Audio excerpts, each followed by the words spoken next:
जय श्री राम, राम राम, नमस्कार। Education system Bihar में आपका स्वागत है। आज के इस वीडियो में बिहार शिक्षक बहाली 7वें वेतन सीटेट बीटेट एस्टेट के बारे में कुछ ज़रूरी बातें करने वाले हैं, महत्वपूर्ण जानकारी साझा करने वाले हैं। तो आप लोग इस वीडियो में बने रहें, वीडियो को अंत तक देखें। यह वीडियो सभी विषय के शिक्षक अभ्यर्थियों के लिए, सीटेट बीटेट एस्टेट उत्तीर्ण अभ्यर्थियों के लिए महत्वपूर्ण है। 7वें वेतन सीटेट बीटेट एस्टेट उत्तीर्ण अभ्यर्थियों के लिए बड़ी खबर निकलकर सामने आ रही है। सबसे पहले 7वें वेतन विज्ञापन को लेकर जो खबर निकलकर सामने आई है, राजद प्रवक्ता द्वारा जो जानकारी स्पष्ट की गई है, राजद पार्टी के प्रवक्ता चितरंजन गगन जी द्वारा जानकारी स्पष्ट की गई है, उस पर सबसे पहले बातें कर लेते हैं। उसके बाद अन्य जानकारी पर भी बातें स्पष्ट करेंगे, साझा करेंगे। तो सबसे पहले जो चितरंजन गगन जी द्वारा 7वें वेतन को लेकर बातें की गई हैं, तो स्पष्ट किए हैं कि काम चल रहा है, 7वें वेतन को लेकर काम चल रहा है, प्रक्रिया चल रही है और सरकार जल्द ही 7वें वेतन का विज्ञापन जारी कर सकती है। ऐसा ही बातें आप लोग समझ सकते हैं। ऐसी ही बातें निकलकर शिक्षा मंत्री जी द्वारा भी सामने आई हैं और यह बातें न्यूज़ के माध्यम से, पेपर के माध्यम से निकलकर सामने आई कि 7वें वेतन का विज्ञापन जल्द जारी हो सकता है, प्रक्रिया जल्द शुरू हो सकती है 7वें वेतन की। तो ये बातें हैं। तो ऐसे में सवाल ये बनता है और यह बातें भी स्पष्ट की गई है चितरंजन गगन जी द्वारा कि आखिर सभी अभ्यर्थी के मन में यह सवाल होगा कि आखिर तिथि क्यों नहीं जारी की जा रही है। 7वें वेतन को लेकर कोई जो संभावित तिथि तो भी जारी कर देना चाहिए, जो पार्टी हैं या फिर जो शिक्षा विभाग है। तो कहना है चितरंजन गगन जी का, यही कहना है कि पहले भी ऐसा देखा गया है। आप लोग जानते हैं कि छठे चरण में बार बार जो शेड्यूल हुए थे उसमें भी बदलाव हुए, बार बार तिथि में बदलाव देखने को मिले छठे चरण में। और उससे पहले जो शिक्षा मंत्री जी थे वो बार बार स्पष्ट कर रहे थे कि महीने भी बदलते गए, जबकि शिक्षा मंत्री जी का कहना था कि जैसे ही छठा चरण समाप्त होंगे 7वें चरण शुरू हो जाएंगे। और कभी बात किए थे कि शिक्षा मंत्री जी मार्च में, कभी जनवरी में, फरवरी में, ऐसे करके, और मार्च में, फिर सितंबर में, अगले महीने। तो लेकिन बार बार बदलाव होता गया। तो ऐसे में अभ्यर्थी का जो विश्वास है इसमें भी कमी आती है, तो अभ्यर्थी विश्वास कम करते हैं। तो इस बात को लेकर तिथि निर्धारित नहीं की गई है, अर्थात तिथि को साझा नहीं किया जा रहा है।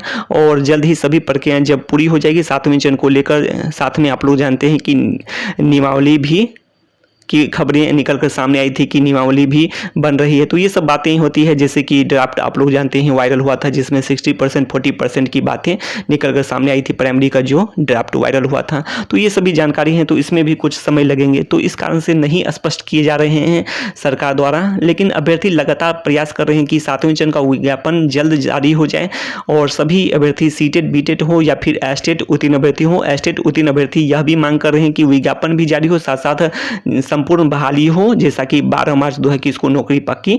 तो वही बात है कि संपूर्ण बहाली हो, सभी क्वालिफाइड की नौकरी पक्की हो। तो यही चाहते हैं सभी विषय में, यहाँ तक कि कंप्यूटर साइंस विषय और सोशल साइंस विषय में भी। तो कंप्यूटर साइंस विषय और सोशल साइंस विषय में भी नौकरी पक्की हो, तो यही सभी अभ्यर्थी चाहते हैं। तो ऐसे में विज्ञापन की बात करें तो संभावित तिथि के तौर पर बातें करें कि विज्ञापन कब जारी हो सकता है, तो विज्ञापन इस साल भी जारी हो सकता है और हो सकता है कि 2 महीने में जारी किया जा सकता है विज्ञापन। संभावित तिथि के अनुसार बात कर रहे हैं। लेकिन जो शिक्षा मंत्री जी स्पष्ट किए थे, चुनाव से 6 महीना जो वायरल वीडियो निकल कर सामने आया था कि चुनाव से 6 महीना, साल भर पहले की बातें किए थे कि साल भर पहले, तो विज्ञापन ऐसे में फरवरी 2023 से लेकर अगस्त 2023 तक उम्मीद रख सकते हैं कि प्रक्रिया भी पूरी हो सकती है इस बीच में और विज्ञापन अभी जारी हो सकता है। अर्थात अभी मतलब आप लोग समझ सकते हैं 2 महीने में। लेकिन यदि सरकार को, यदि इसमें समझ सकते हैं देरी की बातें यदि सरकार सोच ले तो जा सकता है 2023 का फरवरी से लेकर अगस्त के बीच में। लेकिन अभ्यर्थी लगातार मांग कर रहे हैं कि 7वें चरण का विज्ञापन जल्द से जल्द जारी हो, तो हो सकता है कि इस साल जारी किया जा सकता है 2 महीने में। वैसे शिक्षा मंत्री जी यह भी स्पष्ट किए थे कि 2, 4, 6 महीने की बातें किए थे। तो इस अनुसार से विचार किया जाए तो 2 महीने में विज्ञापन जारी हो सकता है, 4 महीने में प्रक्रिया लगभग पूरी की जा सकती है, 6 महीने तक में प्रक्रिया पूरी और बहाल किए जा सकते हैं। तो इस अनुसार से विचार करें तो फरवरी 2023, तो फरवरी 2023 तक में ही बहाली की उम्मीद की जा सकती है। फरवरी 2023 से लेकर अगस्त के बीच में उम्मीद की जा सकती है कि बहाली पूरी की जा सकती है 7वें चरण की बहाली प्रक्रिया।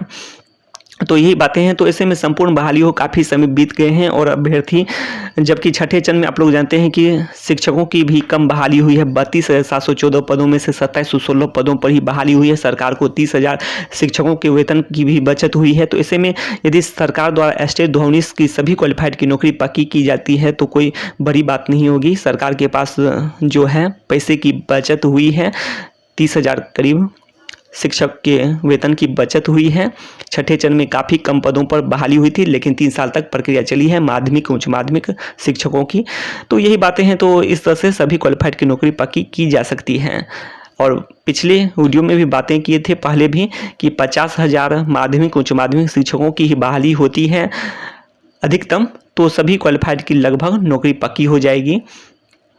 कंप्यूटर साइंस विषय और सोशल साइंस विषय के लिए विशेष प्रावधान, इसके तहत कंप्यूटर साइंस विषय में विद्यालयों की संख्या अनुसार 8,000 पद आ जाए और सोशल साइंस विषय में सभी पदों पर बहाली हो तो संपूर्ण बहाली पर सभी क्वालिफाइड की नौकरी पक्की हो सकती है और भी पद सृजित एवं स्वीकृत हों।